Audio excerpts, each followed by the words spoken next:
Joining us today is fellow Aussie Jennie Milton, aka AdrenaJen. That'll make sense a bit later. Jen is an absolute badass. She typically spends most of the year in her van, chasing the wind and doing extreme sports in Alaska. And Jen, you're one of the only certified snow kiting instructors in the world. And in 2019, you were, let's see if I get this right, the Australian women's kite surfing champion at age 48. You were anything but conventional, and I just can't wait to dive into the episode. But before we do, my listeners know I never plan these episodes, but just a heads up, we're probably going to cover some big topics, touch on fear, near-death experiences. So skip this if you need to, or come back when you're in a better headspace. With that out of the way, Jen, thank you so much for joining us. Welcome. Well, thanks so much for having me, Rosie, on the podcast. I'm so excited to be talking to a fellow Aussie. You know, I've been living in in America, and everybody has American accents. So It's just so refreshing to be talking to someone that I can't hear their accent, and we just seem to connect and speak the same language. So thanks for having me, and I'm so excited to share some stories and lessons from life with the audience who's listening today. Yeah, thank you. I think this is going to be a good one, and I want to start. There's a whippersnapper going in the background, but let's just roll with it. Don't know if you can hear that. Let's start with your nickname, AdrenaJen. I've got a feeling I know where this comes from, but share with us, where on earth did this nickname come from?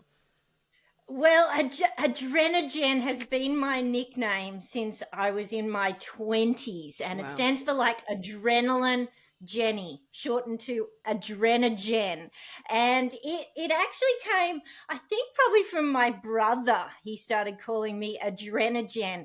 I've always been into adrenaline-based sports. Since I've been a kid, I was always the one into the freestyle skiing and windsurfing. And so adrenaline-based sports were my thing. And I actually had a retail store in my 20s until my late 30s called Adrenaline Sports. So I was Jennie from Adrenaline Sports, which turned into AdrenaJen, and that name has just stuck and is now actually the name of my business, my branding on Instagram. Everywhere you'll find me under AdrenaJen. I love it so much. And it sounds like you might have been a bit of a local legend. Bigger than a local legend now, though.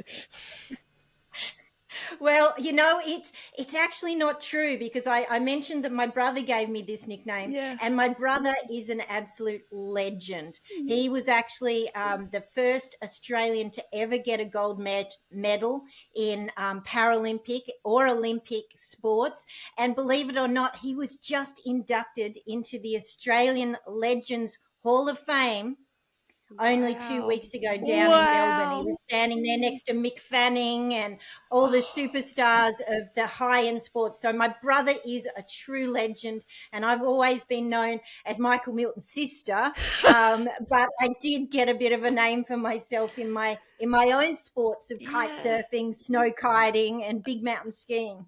Oh, wow. Runs in the family. And congratulations to your brother. Like, that is a huge achievement. How awesome is that? I got goosebumps just talking about it. I mean, I'm so proud of my brother. And part of the reason why I am the way I am today is because, you know, I've had somebody who's inspired me all my life, someone who's pushed me, someone that I've competed with, and someone that has, you know, he lost his leg to cancer when he was 9. So he's been an amputee. And I couldn't really use any of my excuses when my own brother was doing everything on one leg. I really just had to say, let's do this. And so no excuses in my family. And I think that's what really pushed me as much as it pushed him too. Yeah. I imagine courage has played a large role, both in your brother's life and your life, and probably your family at large. So where do you think courage comes from? I love the word courage, Rosie. Seriously, courage is something that is such a great, I mean, do we call it courage a skill? Do we call it a trait in our personality? I mean, what a great conversation it is to talk about courage. What I do know is that courage comes from overcoming fear. We have to find courage to overcome the fear. And then on the other side of that, we feel excitement and we feel confidence. So really, if we start talking about where does that courage come from, it comes from the ability to be able to overcome our fears. And, I've had a lot of scary things happen to me in my life. And I've already mentioned, something that happened at a young age, which was my brother getting cancer and, us being told that he had to have his leg amputated. I mean, what a scary, fearful situation that we were exposed to at a young age. And everybody deals with fear. I mean, I meet people in all my groups that have a fear of failure, a fear of not being good enough, a fear of not being loved. I mean, everybody has a fear. And it's not until we actually find the courage to overcome that fear, then we actually can get addicted to the feeling you get when you've overcome that fear. That feels so good. When you're scared of something and you finally do it, you go live on Facebook or you speak in front of people or whatever that thing is that you're scared of. If you can actually overcome that and do it, boy, there's some excitement there. You might even feel proud of yourself. And what a great feeling that is. That feeling's so much better than the feeling of sitting in fear and running away and being, mad at yourself because you didn't do the thing that you really wanted to do. And so I think my brother and I both had so many scary things happen to us in our lives. We found the courage to overcome them. And then we both got addicted to that amazing feeling that you get when you overcome the fear. And that can be something that actually motivates you and drives you and pushes you to do bigger and scarier things. And I think that's something that a lot of, especially extreme sports athletes, tend to get. We all get addicted to finding the courage to overcome the fear. And I think that's relevant even for people like me who are a bit boring and don't do adrenaline sports. I think overcoming fear it's a huge part. I think you're right, of living courageously, making life better, because if we don't overcome that fear, how are we ever going to grow? And it's clear already just from the little bit you've shared with us that fear's been a big part of your life. And I remember when we met a couple of months ago, you were only, I think it was 10 weeks or something ridiculous out of your third brain surgery. And I'd love for you to share with the audience what happened in the lead up to that, because your life has changed pretty drastically this year. Yeah, Rosie, this isn't my favorite story, but it is a story that I'm very happy to share because I think it's really important for everybody to hear this story, because, they tend to see me as this, extreme sports athlete, kite surfing in massive waves and skiing down big mountains, and they just think that I must be fearless. And that's not the case, actually. I believe in having fear as my guide, and I think it's really important to have fear because that's what keeps us safe. It's fear is what turns the adrenaline on. As AdrenaJen, I love that adrenaline. Yeah. And when that adrenaline turns on, it keeps us safe.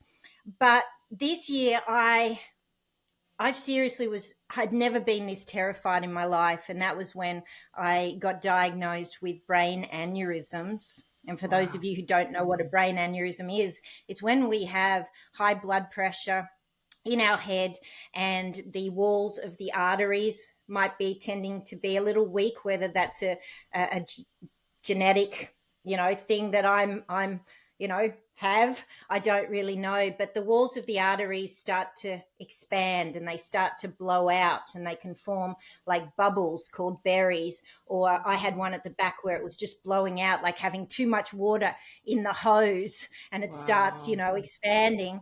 And unfortunately, most people don't know they've got a brain aneurysm until that artery bursts and ruptures, they call it, and at that point you have a stroke. And depending on how big that aneurysm is and how big the leak of blood into your brain is going to determine whether you have a stroke you can recover from, whether a stroke that is going to leave you with disabilities, or whether it's a stroke that actually ends your life.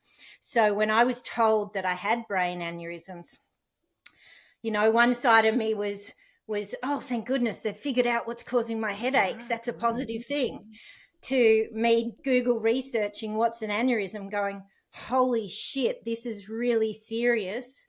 To then just feeling so much gratitude to the doctors that found them before they ruptured, and I didn't have to go through that stroke that could have left me in a variety of conditions. So I was so grateful that they'd found them. But then the reality hit in. A couple of days later, I'm speaking to a brain surgeon, and he's telling me, you need to go in for brain surgery, and this is really urgent. We're worried that it could rupture at any time, and you're going in for your first brain surgery next week. There'll be another one 2 weeks after that, and I had a third one just before we met, in order to put some stents in there, flow diverters, to take the pressure off those walls that were starting to expand. They put in coils, they put in stents, and I'm so grateful that I found a doctor who was old enough to have lots of experience, but young enough to have all the modern methods. So I didn't have to lose my hair. He went in through the femoral artery, and I just am so grateful to him, and grateful that they have that modern technology that could avoid me going through having a stroke. But I was terrified, absolutely terrified. The night before that surgery, I mean, we can get into some of my scary stories. I've been caught in avalanches. I've been chased by polar bears, but I have never been as scared as I was the night before I went in for brain surgery. And I'm just so lucky that I have some really good mindset and mental strategies for dealing with fear. We've already started talking about that, and I use them in my sports all the time. But they'd come like driving a manual car. You just don't think about them anymore. I would just overcome fear without having to analyze it and take the steps. Whereas this time, I'd never been through brain surgery, and I was terrified, and I really had to focus on my mental strategy of how was I going to deal with this. And I thought to myself, wow, how do other people go through this that don't have a history of extreme sports and overcoming fear hundreds and hundreds of times like I do? Boy, they must just be really, really struggling with the mental side. And I made the decision when I woke up in ICU the next day. It was quite a spiritual moment as I looked at Jesus on the cross on the wall, and just so grateful to be alive. I said, I've been put here, I've been saved to share these lessons and help people overcome fear, help them with those strategies. And it felt like a real calling, Rosie. I mean, it was just such a spiritual moment to have survived that. Yeah. Wow. It sounds like your life changed overnight, from having headaches to going, holy shit, I've got brain aneurysms and I could die at any moment, kind of thing. Like, that's essentially what it was. And in you go, you're getting brain surgery, and you didn't just have it once, you had it 3 times. You know, I felt like a bit of a superhero when I'm doing my sports. We get into this flow state, we can overcome fear, and I feel like I've got my, I put my wetsuit on, big thick wetsuit when I'm going out there kite surfing, and it feels like I'm wearing my black, superhero suit. But all of a sudden it felt like there was kryptonite in the room, and I had lost all of my powers, and I really had to find and keep a positive mindset. I could have easily slid down that slippery slope into depression and just been so devastated that I was grieving my dreams. I was grieving my goals. I was in a team of women and we were planning to snow kite across Greenland. Wow. I had dreams of being the world champion. I was training hard. My body was, I thought, was fit and healthy. And all of a sudden I'm being told, no, actually you're close to death, and you're not going to be able to do your sport for the foreseeable future. That was just devastating to me. But I'm the type of person, and I've done enough work in terms of mindset and mental attitude, that I was like, the best way for my body to deal with this and heal is to stay positive and not get all stressed and depressed. And so all of a sudden I was like, okay, I need to pivot my passions. Doesn't mean I'm losing my passions of doing the sport. I can still share them. I can still inspire people with my stories of all the things I've done. And I remember, doing some Tony Robbins training, which I just love. If anybody has, who's a Tony Robbins fan here, I hope there's some in the audience, right? But he's always positive, and he's always showing us, a mindset of believing that anything's possible. And so I remember him saying, is there more knowledge in a graveyard or more knowledge in a library? Boy, and the answer, which is such a sad answer, is there's more knowledge in a graveyard, because people die without sharing their knowledge, without sharing the stories of their lives. And I made a decision at that moment. I feel like Tony was pointing at me and going, right, you've been saved. You have the time right now to share your message, your lessons, your experiences, your stories with other people in order to inspire, to give them hope. And so I dived into writing my first book. It had to go into that library, and I dived into sharing my stories. And that's why I'm so grateful to you, Rosie, for having me on here today and giving me the chance to share these stories and this message with more people. Thank you so much. It's my honor. That's what the podcast is all about, really. Elevating voices and sharing stories, knowledge, experiences, because we all have so much to learn. And I want to go back a little bit. So your life has changed. Brain aneurysms, surgery, and life doesn't return to normal. It's not like, hey, I'm fixed, let's go. And you've mentioned a few times how grateful you are. And then you've written your first book and it's about to be launched, and you're doing speaking and all these amazing things. But how did you honor and experience that grief and all those feelings, and then also pivot into such a purposeful place? That's a great question, and it's one that is a hard answer, and it all happened very, very quickly, Rosie. When I was in ICU, and I opened my eyes and I had survived the brain surgery, as I've already mentioned, it just felt so spiritual. And I had prepared for this moment, and I had a couple of special things with me I'd love to share with you. What do you take ICU to help you get through such a traumatic event? And I took my two favorite things with me. And the first thing I took was my little toy polar bear. I have a little stuffed polar bear that I take with me everywhere. It's small enough that I can fit it in my pocket. I can fit it in my bag. It's not a big thing. And it reminds me, the polar bear is my spirit animal. And I always have felt like it's really important to feel a connection with Mother Nature, with weather, with the animal world. And it's kind of fun to choose, okay, what's my spirit animal? What am I going to sort of emulate? And the polar bear, to me, is a symbol of strength and power. But it also reminded me at that particular moment that the polar bear is also a symbol of patience. And they have such great patience. In the wintertime, they sit in their den for months on end, and they don't necessarily go to sleep like a big grizzly bear in his den and sleep all winter. They just rest, and they are patient.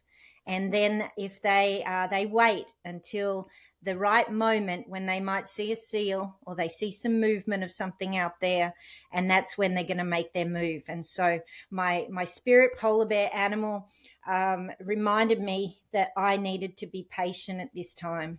This wasn't the time to be active. This was the time to be in my den and rest and prepare a time of healing.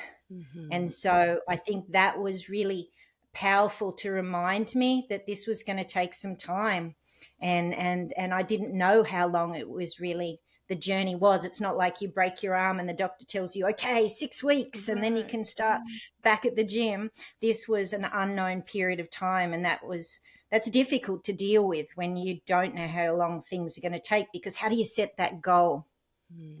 Now, the second thing I had in ICU, and I might be the first person in the whole world to ever fly a kite in ICU in my hospital bed. Oh my God. And I brought, as I've mentioned, I'm a professional kite surfer and snow kiter, and kites are just my connection to my best friend, the wind. Kites bring me so much joy, and they really are a symbol of joy to me. And so I made sure I had the world's smallest kite with me, and it's very small, and it's made out of tissue paper and bamboo kind of toothpicks.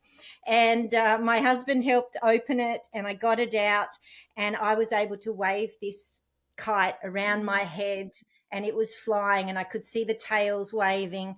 And there's a picture of me smiling, feeling joy, that even though I had just had brain surgery, I was out of action, I was still flying my kite. I was still doing what I love. It just wasn't that big kite that tows me up mountains or in waves. It was just a little kite. And this was a great starting point to remind me that I don't have to give up everything.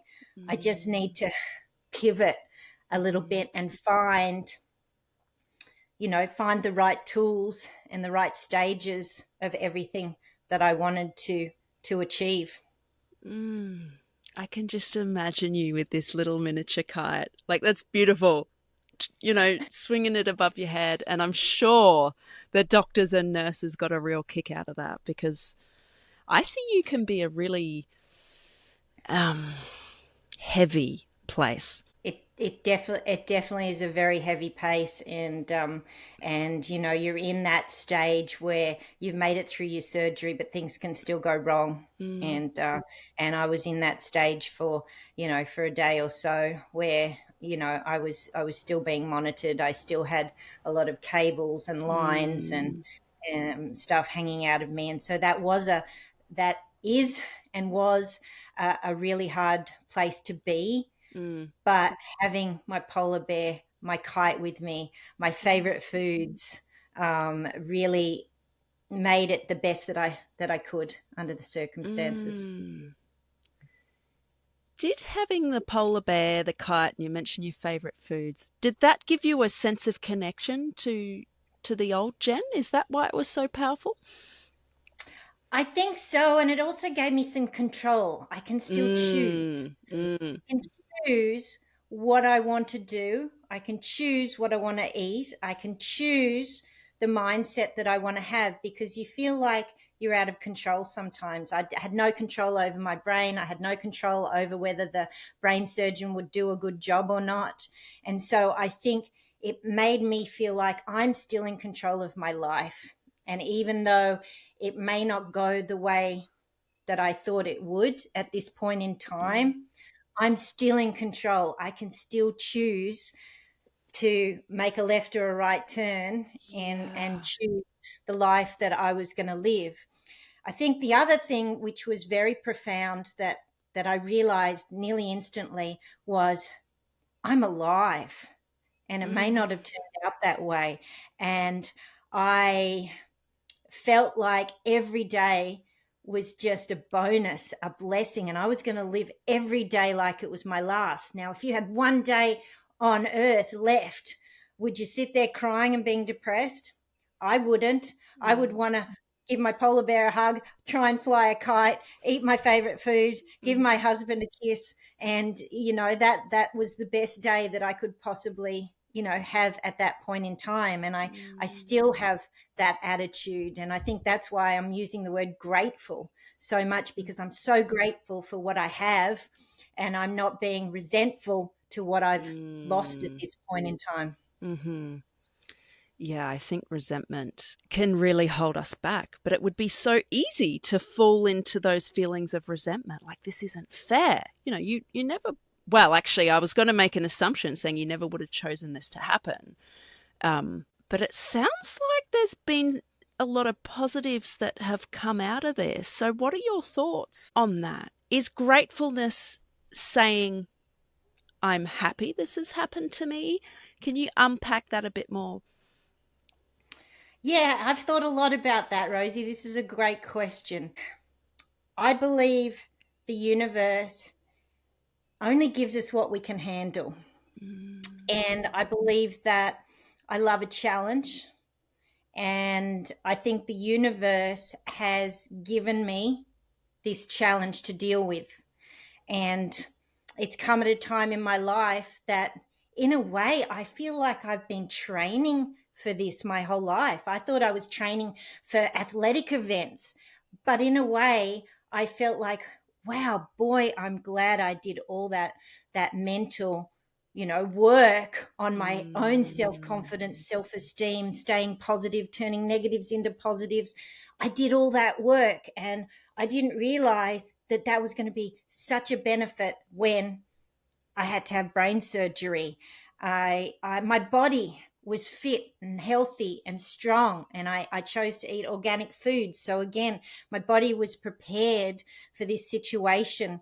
And I think that the universe has gifted me, and I'm saying this is a gift, which is a really weird thing to say about such a traumatic event. They have gifted me this experience to help me go to that next level, and also to share this experience with others in order to serve, to give back. I have this little saying that I made up, and I went, after every setback in life, it's important that we need to lay back. That's my polar bear lesson of taking it easy. Yeah. We need to lay back. And then after we lay back and we allow our bodies to rest and heal, then is the time to have a comeback, right? To actually, okay, how am I going to come back? And boy, don't we love a comeback? All the best movies that we watch, it's all about people having something traumatic happen and then they have a comeback. And then the best step after the comeback is the give back. Ooh. And it makes me so proud of myself to now be giving back to others. And I think it was a good reminder in my 40s and early 50s. It was all about me. I didn't have children. It was all about me trying to build my business, achieve my goals, be the best me I could be. And I think that's really important for us to do that, to look after ourselves and to build our self-development, self-esteem, self-confidence. But now I've been gifted this experience, which has really taken me to that next stage in life, which is, okay, now this gives me the chance to give something really special back to others. And that came out when I was writing my first book. It's called Gale and the Red Kite of Courage. It's about kites. It's about courage. It's a true story about my life. And I wanted to share my story of growing up with my brother having cancer in order to give back to other kids who are dealing with that, because it's not just about the brother or the sister or the family members who's having cancer. It's about every single family member and the pain and the courage they need to find to deal with the cancer as well. So this story is definitely written from the perspective of the sibling, and the sibling finding joy and courage from flying a kite, and then getting to fly a kite with, you know, her brother who's standing there with one leg, and they both are proud of each other because they'd found courage together. And it was when I wrote that story, it was really to give back to those kids. And I'm so honored for my book now to be in some kids' cancer wards, in hospitals, in some libraries. Amazing. I mean, and the books, it's not to raise money. It is to actually raise money for the charity. And believe it or not, there's a children's cancer charity in Australia called Red Kite. Yes. And that was how I came up with the name of the book. So I've written this story. It's giving back to a cancer charity. It's giving some joy to these kids. In the back of the book, I teach them how to make their own kite that they can fly indoors and wave around their head, just like I did in that hospital. And I realized that through writing that book and giving back to others, it was actually the best therapy I could ever do for myself, which was such a bonus because I had to dive into the hard story of remembering when I was depressed after my brother got cancer. And it was me really rewriting that story in the words of a child.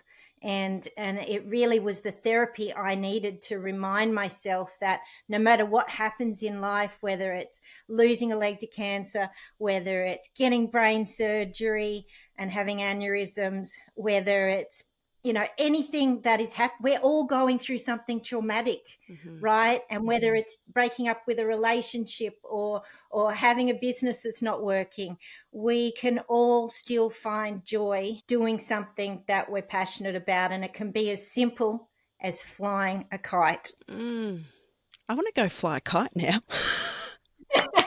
Let's do it. I'm always up for flying kites, always. Why doesn't that surprise me?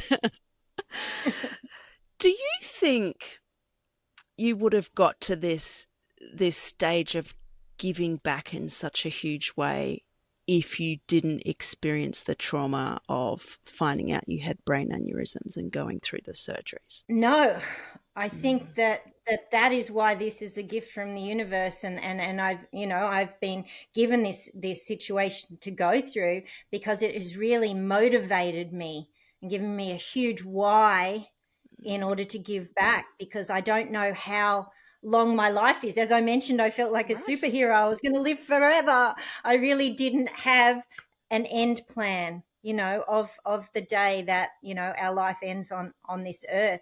And so this was just the motivation, the kick up the ass, whatever you want to call it, to get off my butt and to do something, because I didn't know how long I had.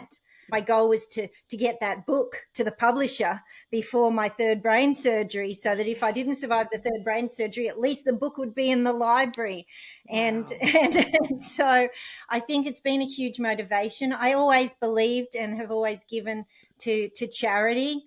Again, you know, it's one of Tony Robbins' messages that in order for us to receive from the world, we really need to give to the world. And so I've always, you know, tried to donate money to a charity that I really believe in, but never to this extent where it's not about me trying to make money in my business. It's about me trying to make an impact in the world now.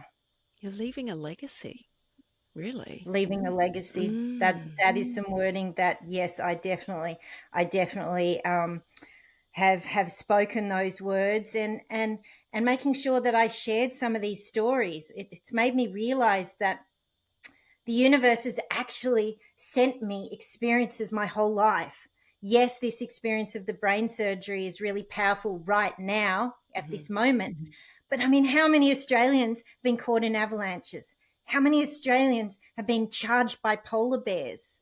How many Australians have gotten to stand on a start line with 400 kites waving around and you're trying not to get tangled? And how many people have had that mindset at the age of 48 to believe that they can be a champion in sport when all of the other competitors are half your age? I've been gifted these experiences all my life, and I didn't realize until my life was nearly over how much those are gifts to me, and I would be selfish if I didn't share those with others. Those are really powerful stories, and I hope that, you know, when people hear those stories, that they think, wow, I thought I was too old to go and compete in that triathlon, you know. I thought I was too old to do that, but Jennie did it, so maybe I can do it too, you know. If I can make a difference in some people's lives, I know that when it is my time to go, I'm going to be so proud of myself. And that's really, really what it is about right now, is when it is my time to go, I want to be lying there and just going, wow, I really made the most of it, especially in this last sector of my life since the brain surgeries. I'm proud of myself. I've spent so much of my life, I don't know, you may have experienced this too, Rosie, and I'm sure there's people who are listening, of when we're young, all we want is to make our parents proud of us. We'll do anything. In fact, we'll actually make decisions that don't suit us or our values or our personalities just to make our parents proud.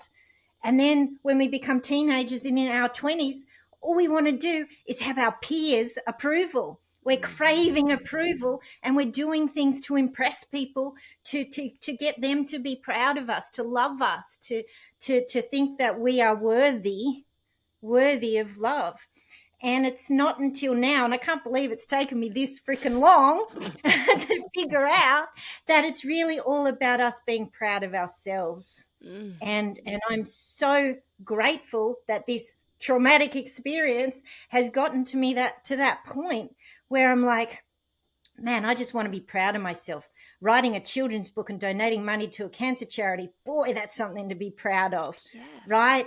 Sharing these lessons and trying to help other people that are going through this, and sharing some of my techniques for overcoming fear. Boy, I'm proud of that. You know, telling my husband that I love him every day, and making sure that all my friends and family know how much I love and care for them, and telling them is something I should have done every day all my life, but I didn't. And so that's why this experience is a gift. And I'm grateful for it, which is such a weird thing to be saying. I'm grateful for brain aneurysms and brain surgery, but I don't feel like I could have gotten to this point in life without it. That is such a powerful reframe. I want to dig in more to fear, because you made a comparison about traumatic experiences like yours. You mentioned being chased by a polar bear, and people that actually happened to Jen, being caught in an avalanche, that also happened. So these near-death experiences are not new to you. But you also then mentioned, you know, a traumatic experience for someone might be breaking up with a partner. And so I think trauma and fear are related. I'm curious to hear your thoughts. But what even is fear? What is trauma? I think we all have a scale, right? You hear a lot of people talking about, hey, if you want to move to the next level in life, business, relationships, you have to be uncomfortable, right? Are you hearing that a lot? They're using the word take uncomfortable action is what they're saying. And I think that reminds us that we have a scale in everything.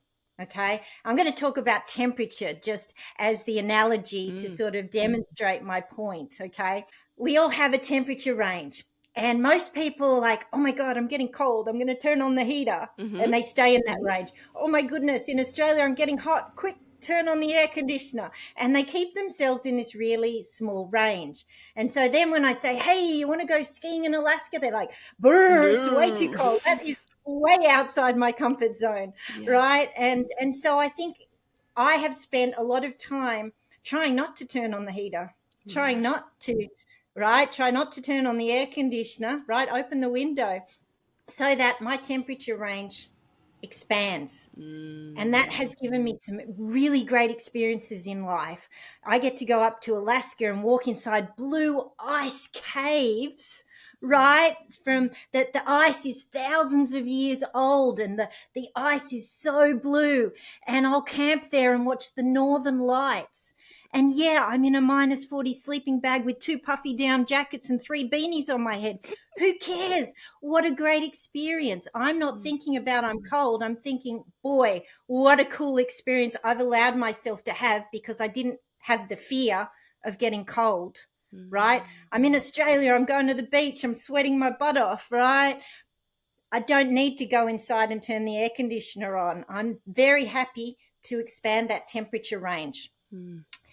I think now I'm going to bring it back to fear. Yeah. And we all have a fear range. Yeah. Now, my brother and I have grown up challenging each other for skiing bigger and steeper mountains. Oh, our fear range is getting better. I call it fear tolerance. How much tolerance do you have for fear? And how many times have you overcome your fear?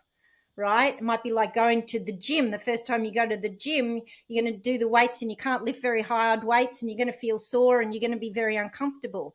That first time you find yourself in a fear, it's going to be very uncomfortable. You're not going to want to do it. And we have a primal fear response built into us, right? As wild animals, as humans, we have this fight, flight, freeze, and fawn. A lot of people don't talk about fawn, but there's 4 primal fear responses that we do.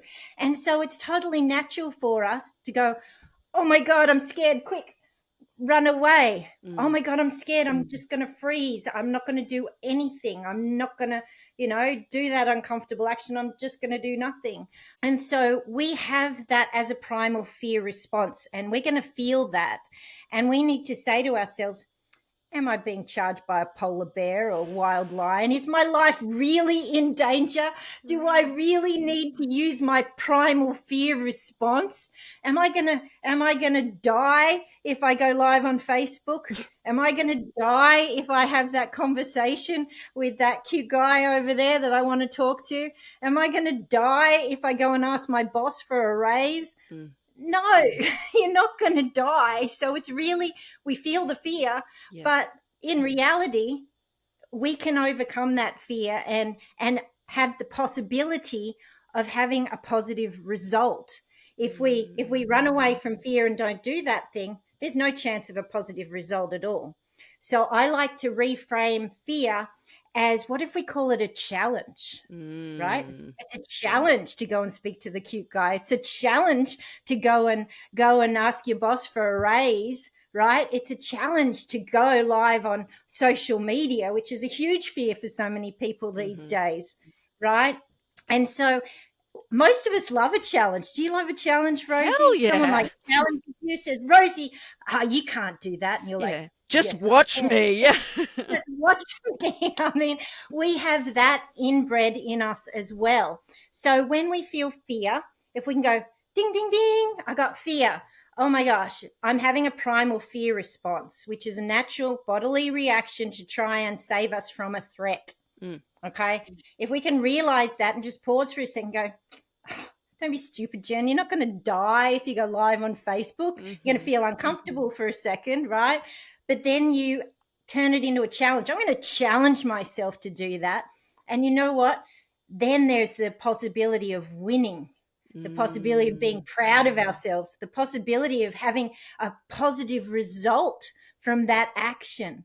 And I think if you can really reframe it like that and do it, our fear tolerance grows. And then we do it again and our fear tolerance goes. Maybe go skydiving or bungee jumping, find an experience that's so scary, but it's safe, right? There's safety stuff involved. So, go swimming with sharks in a cage. If you do any of those experiences, your fear tolerance is going to expand. And you'll go home and you'll feel like a freaking superhero because you've just done this amazing, scary thing and you're alive, you survived, and you've got the photo to put on social media to prove it. And that is a great feeling. And so if we can do that again and again and again, our fear tolerance is increasing, and we'll find we can achieve more and more in our lives, in no matter what area of your life you're trying to challenge yourself. Yeah. It's like a muscle. The more you use it, the stronger it gets, and that tolerance grows. And you mentioned the feeling of I feel alive, and I recently, or probably a couple of years ago, I went skydiving, and I'm not someone who even likes roller coasters, anything like that. No way. And for whatever reason, I was like, yeah, I'm going to go skydiving. A friend asked me, it was his 40th, and I'm like, yeah. He was freaking out. We're in the plane. He's freaking out. He's done it before. I'm just sitting there, cool as a cucumber, and I thought, this is weird. Then we jump out, and I'm like, holy fuck, what have I done? But after that split second, I literally, there's a video of me, I put my arms out and went, I feel alive. That's what I shouted out. Then you know exactly what I'm talking about, Rosie. And I hope there's other people here listening that have had that experience. And I want you to all think about that feeling of, I did it. I feel alive. That was freaking awesome. Yes. Right? And how good that was. Now, we can't go skydiving every day, but we can find other fears in our life that we're having and push ourselves a little bit to overcome it and get that same feeling. So could you give us an example of something less extreme? Some people are never going to go skydiving. That's cool. So what's something that perhaps they could relate to? What's something they could start with to help increase that window of tolerance? Well, I've mentioned it before, and I see it in a lot of my business and my speaking classes. I've just done a bunch of courses on becoming a keynote speaker so that I can get really good at telling my stories and speak on some really big stages so that I can share my message with more and more people. And that is something that a lot of people have a fear of. They have a fear of speaking in public. And some of these girls that were or women, I should say, in my group, are just incredible speakers. They had great stories to share. And then in our group, I'm like, well, did you share that on social media? Oh, no. They have this fear of actually sharing on social media, putting themselves out there, whether it's a photograph of themselves, whether it's sharing a win, celebrating a win. I think a lot of us grow up being told, oh, you're up yourself if you brag about yourself or you tell people the good things that we're doing. But I'm all about celebrate your wins. And I think that's another thing that athletes have. We all want to win. We want a freaking trophy. We want a medal around our neck. And you know what? We're going to tell everybody. Yeah. And so we love sharing our wins. And we don't have to win an Olympic gold medal to share your win. I share wins every single day. I woke up today, I'm alive. Yay, I'm winning. I achieved something yesterday. I got an email sent out. Yay, I'm winning. If you start celebrating your wins, again, it's something you get addicted to, that feeling of being proud of ourselves and that we achieved something that we wanted to do and we got it done. Right? Even if it's not perfect, doesn't matter. We got it done. Done is better than perfect, right? And so I think people can relate to social media and once you post something and you share something about yourself, share a win, share what you were doing, not quite sharing what you had for dinner. That doesn't work. You have to get a little bit more personal and vulnerable than that. And then going live and actually sharing your words, having a voice, sharing your opinion, sharing something that you believe in and doing it live. So there's no making it perfect by reading a script, I think is a huge fear for a lot of people. And there's people out there who have businesses and they have these incredible products and they're able to help so many people do these amazing things, yet there's a fear of marketing themselves. Yes. There's a fear of going on social media, which is our way of advertising and marketing our product in order to help others. And they have a fear and that holds them back. And they're like, oh, my business isn't working. Well, I wonder why. Advertising on social media, So I think a lot of people, especially, entrepreneurs or people building businesses can relate to that. You mentioned finding their voice and sharing.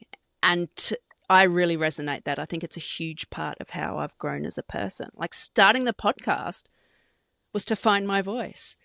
And I've shared some really vulnerable things on here, and I've had guests on who have, and it is liberating.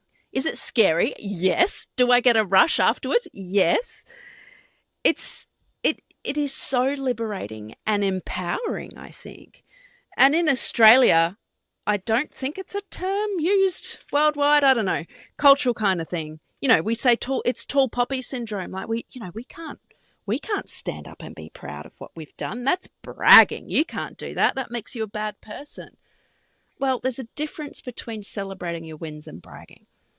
It's not a bad thing to celebrate and be proud of yourself. We all deserve that. Stop hiding in a shell. Let the world see how beautiful you are. And I think as women, we also have that it makes it extra hard for us because we worry about what we look like as well as worried about what we're saying and standing up for ourselves and giving a view. And, Rosie, you should be so proud of yourself for running a podcast and sharing these stories and inviting people on to share their lessons in life with your audience. You're giving back too. So I really feel like when we're having this conversation that you relate to exactly what I'm saying, and you're already taking these brave steps. I'm sure the first episode you did for your podcast took a lot of courage, right? Oh my God, yep. I just want to say thank you. I think people tell us, I'm proud of you. And, people, and when we're receiving that feedback, we downplay it. Oh, it's nothing or whatever. My challenge to people listening, say thank you. Own that. You're dismissing what that other person is saying by going, oh, no. And you're also dismissing what you've done. Be proud. They're giving you a compliment and saying, wow, I'm proud of you. Look at what you've done. You might feel uncomfortable, but say, hey, thank you. Thank you. Exactly. And then take the next step and say, I'm proud of myself. I'm freaking proud of myself for doing that. Because that is even more powerful. And as I mentioned before, that's all that really matters. Let other people, let them think what they want. Right. As long as we're proud of ourselves, we are going to be peaceful. And just that. In our time that we are here. So glad you said that, because we shouldn't be relying on that external validation. That's how I end up doing things that aren't aligned. Right? Oh. It's still that, we're still craving approval, and that's why. And then we crave approval, and then someone gives us approval, and we put it down. It's like it's not a win-win situation, and so it's really, again, taken this brain surgery experience for me to realize I don't need that external approval anymore. I just need to be proud of myself and know that I made a decision that I'm proud of, and I'll stick by that. I think this ties in really well with the final question I want to ask you. I ask every single guest. So, Jen, what does freedom mean to you? What a great question to ask. What a great word. Freedom. It has the word free in it. And when I think of the word free, I think free like a bird, free like a kite, free like the wind, free like flying. And then Dom, it's like our kingdom to be free, right? So to me, freedom is our kingdom to be free, and we are free to choose.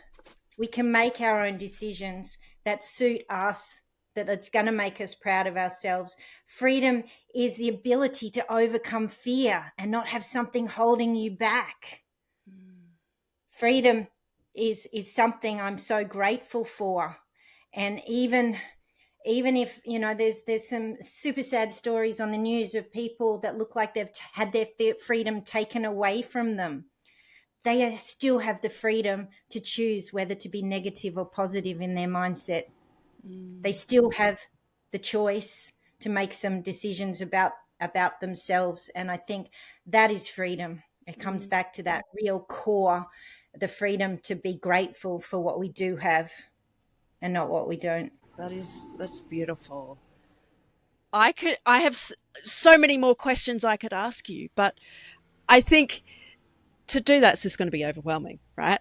And I really appreciate, you know, how vulnerable you've been in sharing your experience of finding out you've had these brain aneurysms. Like, you are still going through this and it's affecting your day to day. So thank you for putting that out there and giving us an insight and a better understanding of fear. And maybe we don't need to be afraid of fear.